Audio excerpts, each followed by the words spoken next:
Well, in less than an hour, early voting locations will open up across most of the Tampa Bay area. Yeah, the clock is ticking here. It comes with just 15 days until Election Day. We don't want any surprises for you this year. So this morning we brought in Hillsborough County Supervisor of Elections, Craig Latimer. He joins us this morning. Craig, Jamison Euler here with Sarah Rosario. This year, Hurricane Milton and Helene forced the county to make some changes. Can you tell us about what we need to know this morning?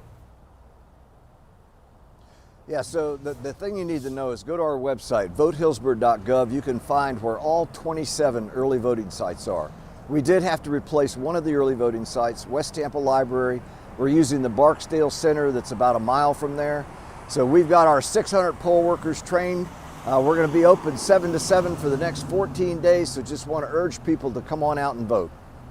And Craig, you know, the governor was mentioning loosening some of the requirements for poll workers. Did any of these storms hurt your number of poll workers? And do you still feel confident in your staffing numbers?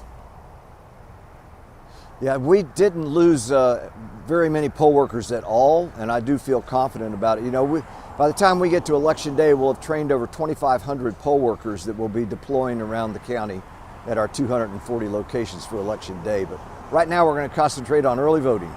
And Craig, before you go, can you go ahead and remind anyone who's expecting a vote by mail ballot this year that they've automatically gotten in the past? What is it that they have to do this year now? Things have changed.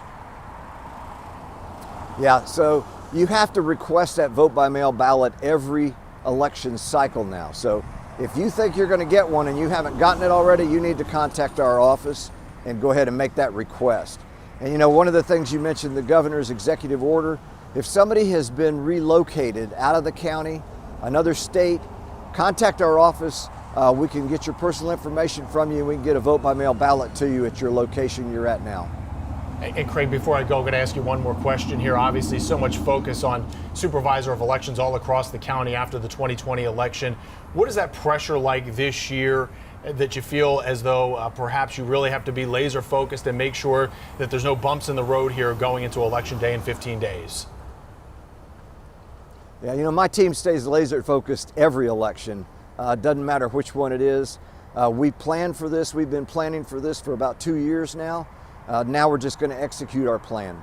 I'm confident in the team that we've got that we're going to have a really successful election. I think we're going to have a really robust turnout. All right. Thank you so much, Craig. A busy time ahead for you. Thank you for all that you do. All right. Thank you so much, Craig. And you can stay informed, prepared, and connected because we have a list of polling locations and all of the information you need to know before you cast your vote this year over on the 10 Tampa Bay app. Well, developing